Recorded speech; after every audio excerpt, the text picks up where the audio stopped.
بەرێزمە سرور بارزانی پێشوازی لە وەزیری دەوڵەت بۆ کاروباری دەرەوەی هیندستان دەکات.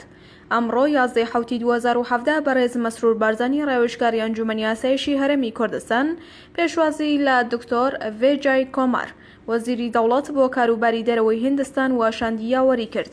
لە دیدارێکدا کە دیپاك میگلانی کونسوڵی گشتی هیندستان لە هەولێر ئامادەی بوو رۆشنایی خرایه سەردووە پەرەسەندنەکانی شەڕی داعش و پەیوەندیە دوو قۆڵییەکان و پرۆسەی ڕێفراندۆمی سەربەخۆی کوردستان کە لە 25 مانگی ئەیلولی ئەم ساڵ بەڕێوە دەچێت.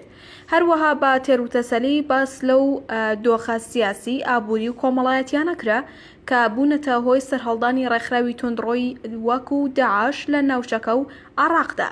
هەر لام دیدارەدا تیشە خرایە سەرکەوتنە سەربازەکانی ئەم دوایەی مووسڵ و بە تێکشکاندنێکی گەورەی سەربازی داعشداندرا.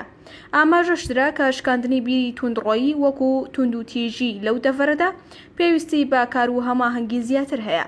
لا بەشێکی دیکەی دیدارەکەدا باس لەو نەهامەتی و مەینەتیان ئەکرا کاگەلی کوردستان لە چوارچێوەی عێراقدا بەسەریدا هێنراون. ڕاوێژکاری ئەنجومەنی ئاسایشی هەرێمی کوردستان ئەوەی خستەڕوو کە لە ئەنجامی پێکەوە لێکاندنی بە زۆر لە عێراقدا گەلی کوردستان جۆرەها مەینەتی بینیوە و تاوانی گەورەی دەرهاق کراوە.